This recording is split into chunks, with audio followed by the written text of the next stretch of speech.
Bonjour et bienvenue à votre toute dernière émission d'Electron Libre pour la saison 4. On termine l'année 2018 en beauté avec vous aujourd'hui.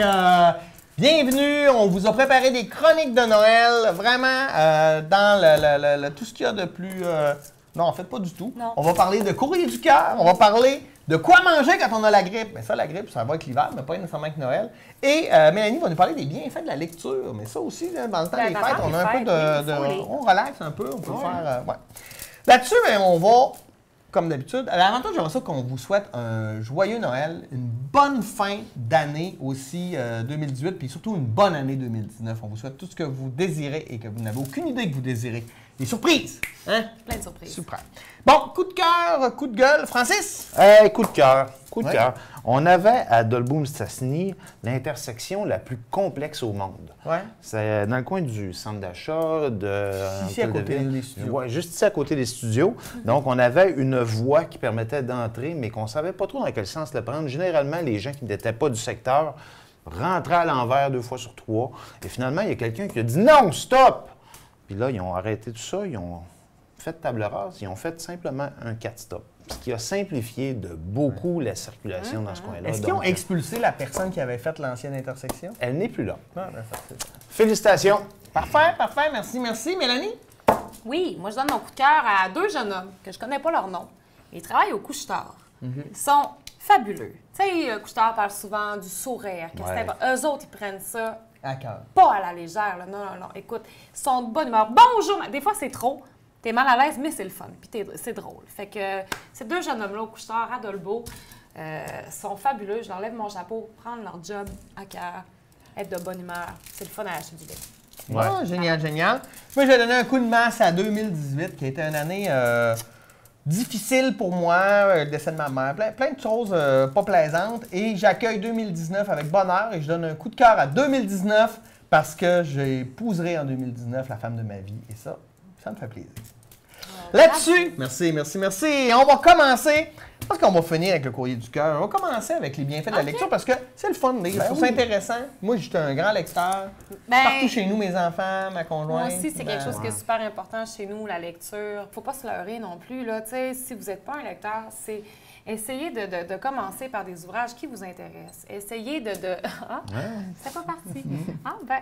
Donc, essayez de commencer par des ouvrages qui vous intéressent. Commencez pas avec une brique, ça dépasse. Donnez-vous une chance parce que lire, c'est comme n'importe quoi. C'est une habitude de vie. Il faut que ça fasse partie de ta vie. Puis à partir du moment où tu en prends l'habitude, où ça te fait du bien, puis tu le fais de manière à te faire plaisir et non pas pour le faire, pour prouver quelque chose, Non.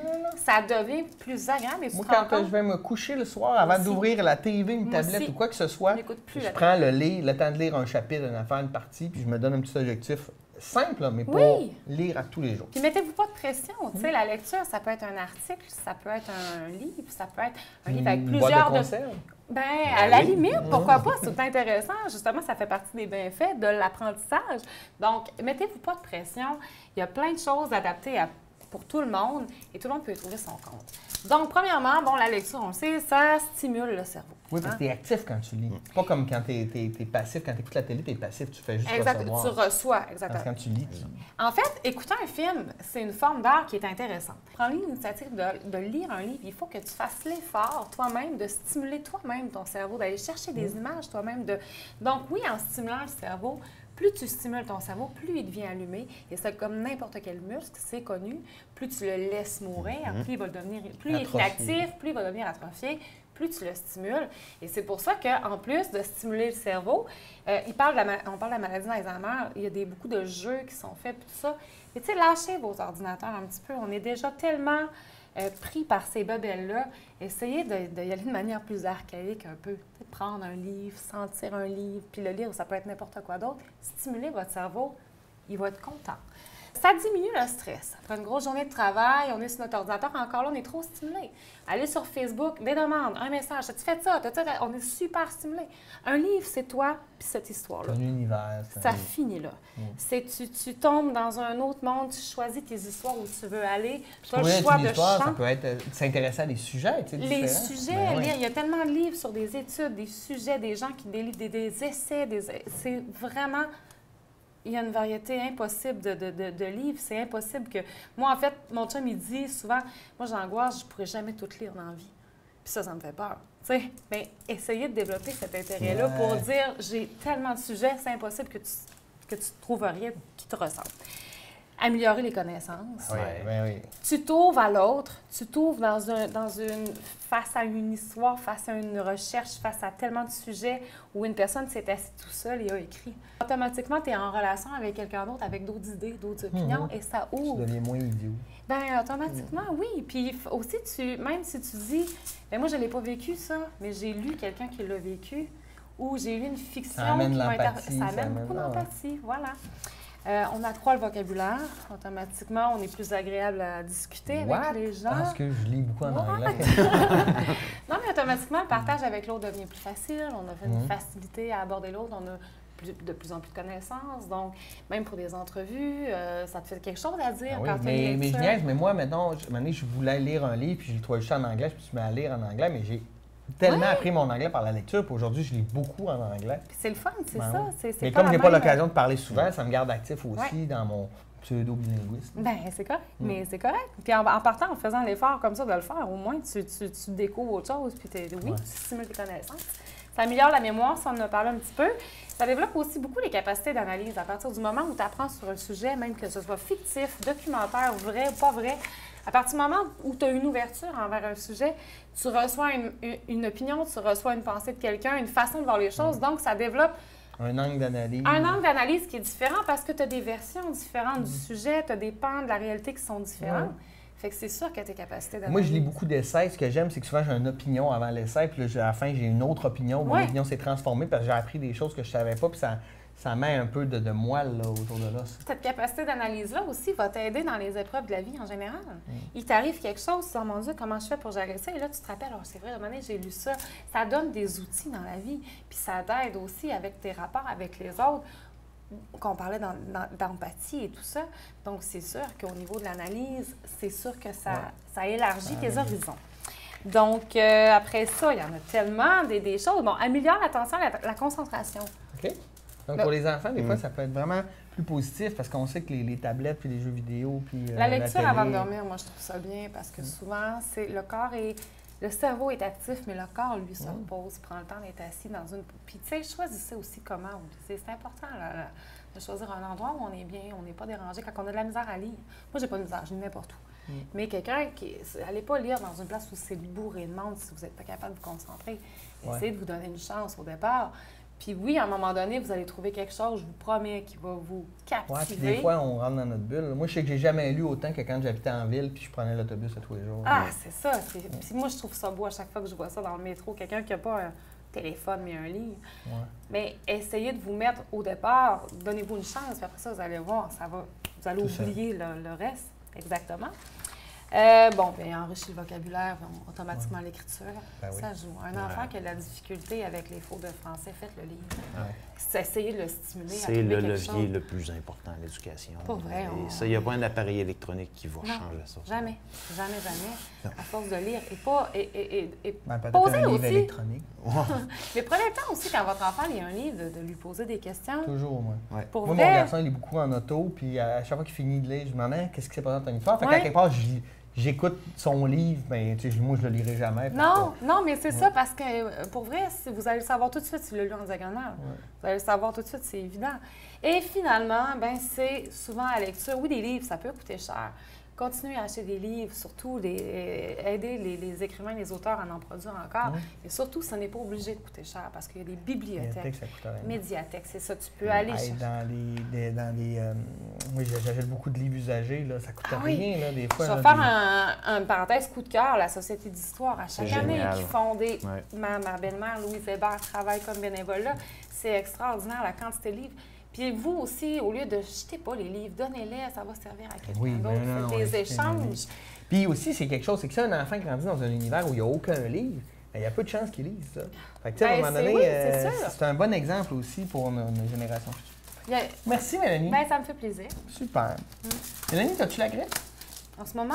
Non. Non, mais peut-être que tu vas l'avoir cet hiver parce que la grippe... Tu souhaites pas ça? Non, mais pour ma chronique, c'est important parce que la grippe, c'est une infection virale qui est très courante d'habitude par temps froid, qui se manifeste beaucoup par la fièvre, des maux de tête, des malaises, et puis là, tout le reste, là, les muqueuses et tout le kit.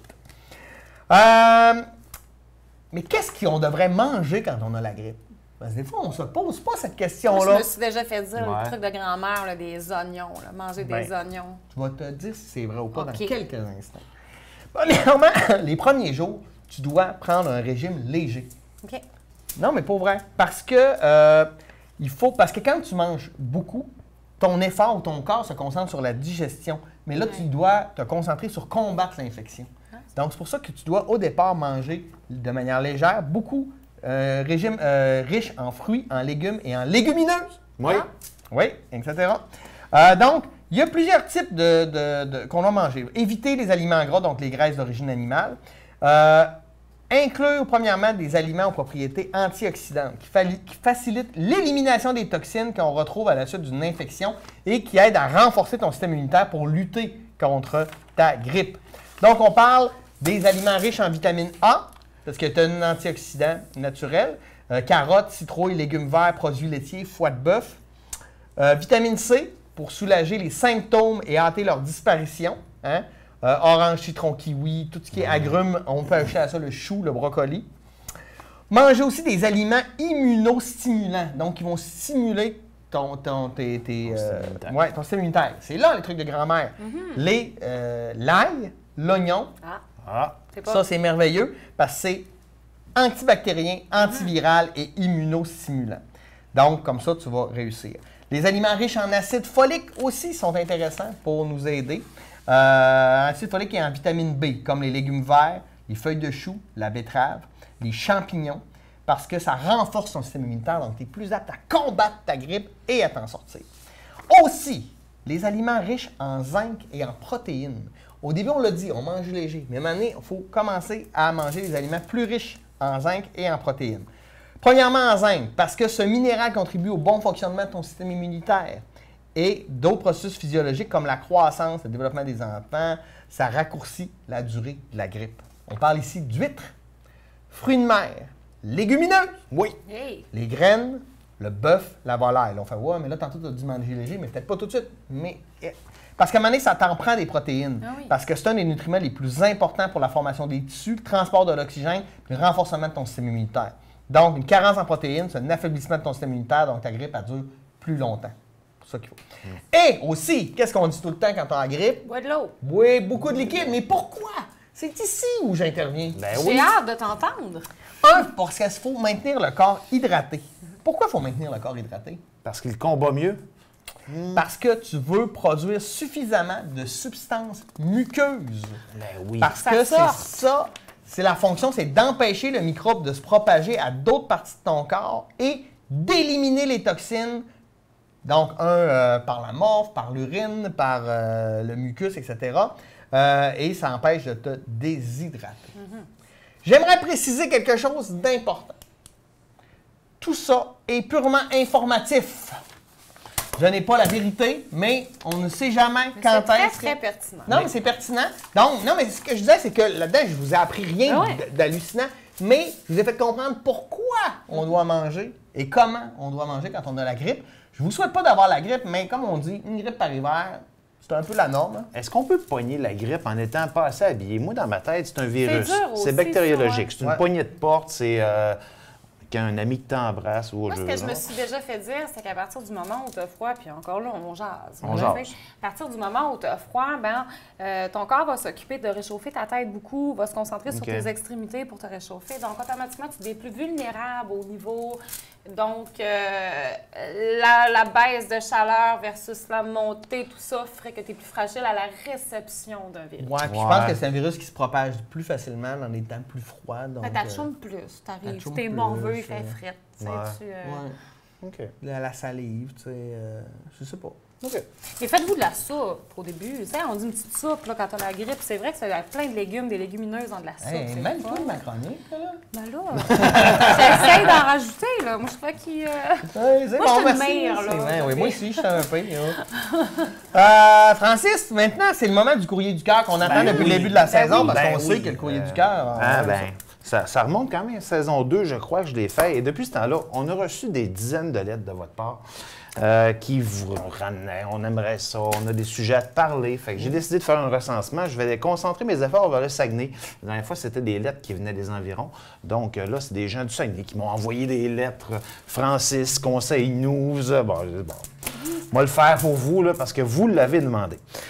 Je vais y aller simplement. On y va avec Alice de Chipchat. Je pense quitter mon copain depuis quelque temps, mais Noël arrive. J'aurais besoin de votre opinion parce que je suis un peu déchiré. Il me semble que c'est un mauvais moment pour rompre, d'autant plus que je lui ai acheté son cadeau, un ukulélé tout mignon. C'est un mauvais cadeau que vous lui avez acheté un peu. Bon. D'un autre côté, je trouve ça bizarre aller festoyer l'air de rien dans sa famille. Devrais-je le quitter avant ou après les fêtes? Ça, c'est touché. Mais il y a beaucoup de séparation après les fêtes parce qu'il y a des gens qui ont exactement la même réflexion. Moi, je pense que quand ça va plus, ça va plus. Puis il n'y a jamais de bon moment pour se séparer. Je suis d'accord avec ça. Je pense qu'on est tous ici des gens qui se sont séparés, qui ont des familles récomposées. Le 15 décembre. Oui. Puis je pense qu'aussi, ça va paraître. Si vous essayez de dire, bon, on va faire comme si de rien n'était avec notre famille. Non, ça paraît. Là, je veux dire, ça va sonner faux. Donc, ce qu'on vous conseille avant les fêtes. Ça donne bien. Au moment de notre émission, c'est le moment de finir de m'écouter, Alice, et d'aller voir votre conjoint dès maintenant et lui dire « Je ne t'aime plus ». C'est terminé. Joyeux Noël. Du Mario Pelchat. Donc, deuxième, c'est Gisèle de Chicoutimi-Nord. J'ai un nouvel homme dans ma vie. Il est formidable, mais il fait pipi la porte ouverte et je trouve que ça gâche la magie. J'ignore comment aborder le sujet sans le froisser. Ouais, début de relation, on aime notre conjoint, mais bon, une mauvaise habitude, laisse la porte ouverte, fait pipi et visiblement, Gisèle, ça vient vous chercher. Vous pouvez faire pareil. Peut-être qu'à un moment donné, lui va comprendre. Si vous ouvrez la porte, puis faites comme lui, restez debout et faites pipi. Ça le dérangera peut-être pas non plus. Peut-être, mais peut-être que vous allez toucher une corde sensible. Si ça fait absolument rien, il y a aussi la possibilité de vous jeter par terre, de cogner par terre et d'hurler très fort, puis en disant que ça éveille des souvenirs vraiment profonds, des souvenirs de votre père que dans le temps faisait ça et votre mère en avait souffert profondément. Ça cachait du fait qu'on fait pipi, là. Je le sais. Mais c'est comme il y en a qui sont à l'aise ou pas dans la salle de bain quand l'autre est là, se promener nu dans la maison, montrer ses parties génitales. C'est ça. C'est des choses qui, des fois, peuvent provoquer un certain malaise. Donc, Gisèle, si jamais ça va vous chercher à l'intérieur de vous, il devrait comprendre s'il vous aime.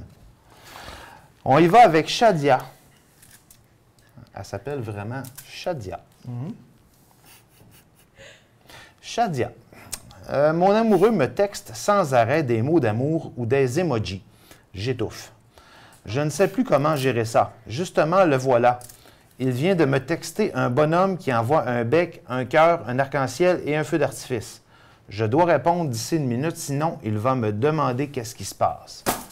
La technologie, Shadia.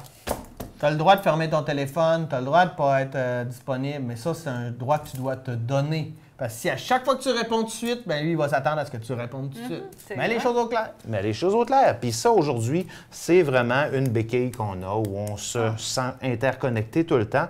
Une relation, là, ça a le droit d'être vécu à distance une demi-journée, une journée, quelques jours. On a le droit de ne pas être tout le temps ensemble et même ça va entretenir une certaine magie si, quand ta blonde qui est partie une demi-journée, tu n'as pas raconté à mesure tout ce qu'elle a fait, quel bon moment de s'asseoir et de partager. Alors, je suis allé chez Métro. En personne?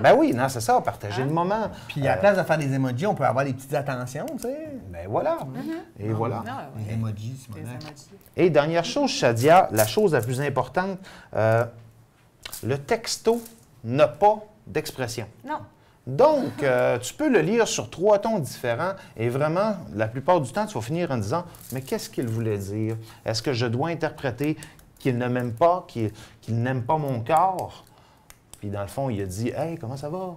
Bonhomme sourire, clin d'œil, feu d'artifice. » Et voilà. Donc, moi, je dirais à Shadia, dis-lui que c'est parce que tu l'aimes que tu ne veux pas y envoyer de mots parce que tu as peur qu'il comprenne mal puis tu peux dire en personne réellement ce que tu veux, que ce soit bien compris. C'est vrai. Tu peux mentir, par exemple. Là, la vérité, c'est de dire « que ça m'énerve ». Oui, c'est ça. D'emojis. Voilà. Et dernier conseil, peut-être, si jamais tes parents t'ont donné un deuxième prénom sur ton baptistère, utilise-le. Finalement, j'en ai... Ah oui. Ah oui. Oh, c'est sérieux. Solange. Déjà, quand tu t'appelles Solange, je vais te prendre avec des pincettes. Mais Solange, elle habite Chicoutimi. Je suis en couple avec la même personne depuis 25 ans et même si tout va bien, je me demande comment rallumer les braises de notre vie sexuelle qui, disons, ne ressemble plus trop à un éblouissant feu de la Saint-Jean. Solange, voyons, c'est vraiment un sujet qui concerne tous les couples. Solange, avec tes mots magiques, tu as réussi à mettre le doigt sur un éléphant dans la pièce en porcelaine d'un paquet de couples. Il n'y a pas de magie, mais essaie d'être créative. Peut-être que si tu te connais ton conjoint arrivé avec des dessous affriolants ou des scénarios épiques, en épée et en cape. Oui, des fois, des dessous affriolants, ça me fait plus rire. Ah, moi, ça me fait rire. Ouais, Moi, c'est ça. Me fait complètement rire. Moi, j'adore le mou. J'aime le bon vieux t-shirt et le pantalon et camouflable. En tout cas, on ne rentrera pas dans les détails, mais finalement, tout ce que vous pouvez faire qui va être en lien avec votre relation, prouvez-lui que vous l'aimez et que vous allez trouver la façon de l'émoustiller avec ce qu'il aime. Je ne connais pas le nom de votre mari, vous ne me l'avez pas nommé, mais on pense à vous. Respectez-vous. Oh, Mélanie. Mais oui, mais si lui, il aime ça encore, oui. puis qu'elle ne veut pas, elle a le droit. Oui, oui. Mais ça prend, oui, effectivement. Ouais, sauf que là, à un moment donné, ça paraît où? Ben, c'est ça. Ouais. Mais tu sais, si Solange, elle admet qu'il y a quelque chose qu'elle aimerait rallumer. Donc, c'est bien. On t'aime, Solange. Finalement, Raphaël L.E., donc Raphaël fille de Jonquière. Bonjour, je suis dans la jeune trentaine et j'ai rencontré un garçon de mon âge très sympathique, mais j'hésite à m'engager puisqu'il semble un peu immature. Je me méfie. Comment savoir si je suis encore tombé sur un adolescent? Je ne connaissais pas l'expression adolescent qui doit être un mélange entre adolescent et adulte. Ben moi, ce que j'ai à dire à Raphaël, c'est que foncièrement, un gars avant 30 ans, ça reste toujours un grand ado. Puis si tu veux un gars mature, ben, tant qu'il a 40 ans, pour y faire des enfants. Ouais. Ah oui. Ben, moi, je crois bien grave ça. Moi, c'est pas grave. Non, c'est pas grave. Si tu l'aimes et que tu Ben, viens oui, avec... c'est ça. Oui, puis regarde, Pierre a été adolescent jusqu'à 35 ans facile. Facilement. Et regarde... je le sens encore un peu. Mais Ouais, c'est bien quand en même. même temps. Oui, mais tu sais, ce que je veux dire, c'est maintenant, je suis quand même responsable. Ben oui, mais là, oui. Raphaël, je vais aller simplement en disant, regarde, choisis la personne qui te convient. Si effectivement tu vas avoir quelqu'un de plus sérieux, ben peut-être qu'il y a l'option d'avoir quelqu'un d'autre. Non, on jase, ça. Mais il y a plein de foyers avec des personnes là, qui sont seules. Voilà. Et finalement, si vous voulez encore m'envoyer, je sais qu'on vous a vraiment aidé. Puis si notre émission revient un jour et que vous voulez envoyer des lettres, donc c'est à la télécommunautaire de Delvaux-Mistassini. Envoyez-nous vos problèmes. Si vous voulez rester anonyme, écrivez pas votre nom ou écrivez Shadia. Voilà. Sur ce, bonne chronique tout le monde. Hey, merci. Hey, pour finir cette année 2018, je voudrais vous faire un top 10. Parce que là, on a changé de gouvernement cette année, les élections, etc. Tout ça. Mais on sait qu'ils font souvent des erreurs financières. Puis ça nous fait capoter. Fait que là, je vous donne le top 10 d'erreurs complètement coûteuses. Tu sais, une petite erreur niaiseuse qui coûte des milliards de dollars. Premièrement, je vais vous parler de la ligne Maginot. Vous connaissez la ligne Maginot. Après la Première Guerre mondiale, les Français avaient pas des Allemands. Ils ont investi 5 milliards pour faire une ligne entre 1930 et 1936, une ligne infranchissable pour que les Allemands n'arrivent pas. Les Allemands, ils ont fait le tour, puis la ligne a servi à rien. Ah oui, ça, c'est quand même drôle. On a une Anne Lauvergnon qui, elle, décide elle-même, elle dirige une société, d'investir dans une société canadienne, Uramine, et elle investit 1,8 milliard d'euros, quand même de l'argent, pour s'apercevoir que c'était une fausse compagnie et elle a perdu son argent et a dû être sauvée par les dons du gouvernement. Ça, c'est triste, ça nous fait chier. Le courtier qui se plante, ça c'est drôle, OK? Moi, j'ai ma compagnie qui est Mizuto Security et là, je dis à un de mes courtiers, je veux que tu vendes certaines de mes actions à 610 000 yens l'action. Il fait OK, puis il rentre ça dans son ordi, mais il se trompe, il met 610 000 actions en vente à 1 yen chaque. La compagnie a perdu 350 millions. La sonde climatique Polar Lander. La NASA décide d'envoyer une sonde sur Mars. Mais, comme on veut économiser, on donne en sous-traitance à une compagnie britannique tout le système de navigation. Mais bien sûr, entre les Américains et les Britanniques, on n'utilise pas le même système. système métrique, système impérial. Personne s'en est aperçu jusqu'au temps que la sonde se crache totalement sur Mars. 125 millions de dollars dans Mars. Mars? Ben, pas dans le feu, mais dans Mars. Bon. Le commandant du Exxon Valdez, ça c'est une grande tragédie, je ne sais pas si vous vous rappelez de ça. Il est bien chaud avec son bateau qui est un pétrolier. Il se crache, il s'échoue en Alaska, 42 millions de litres de pétrole qui se déversent, 250 000 oiseaux de morts, ça c'est sans compter les poissons, plus tout nettoyer, 25 milliards pour tout nettoyer. Écoute, pauvre vaisseau. La vente de l'Alaska. Ça aussi, c'est quelque chose... tu sais, à un moment donné, le tsar, il fait l'Alaska. Qu'est-ce qu'on va faire avec ça? L'Alaska, ça appartenait à la Russie à l'époque.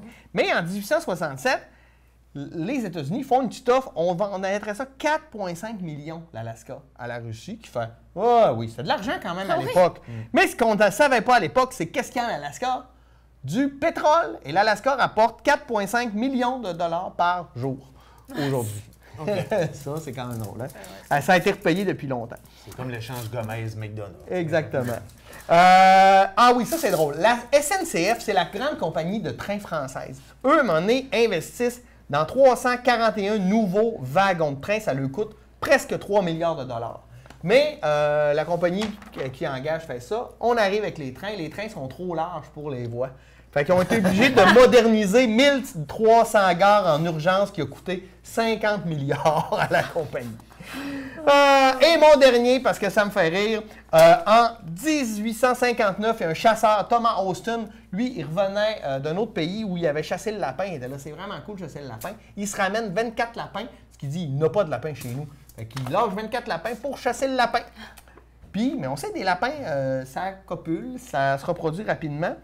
Aujourd'hui, ça coûte 500 millions de dollars par année au gouvernement pour se débarrasser des lapins. En 1980, il y avait 10 milliards de lapins en Australie quand il n'y avait absolument aucun lapin là-bas avant. Et voyons. Et voilà, et c'est ça. Et maintenant, ça continue de proliférer, mais on est en train tranquillement de régler le problème. Là-dessus, merci d'avoir été les nôtres cette 4e saison.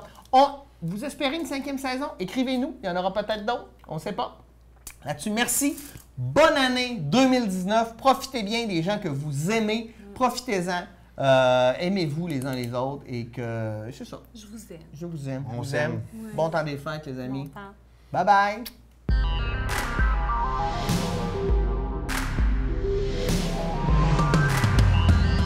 bye.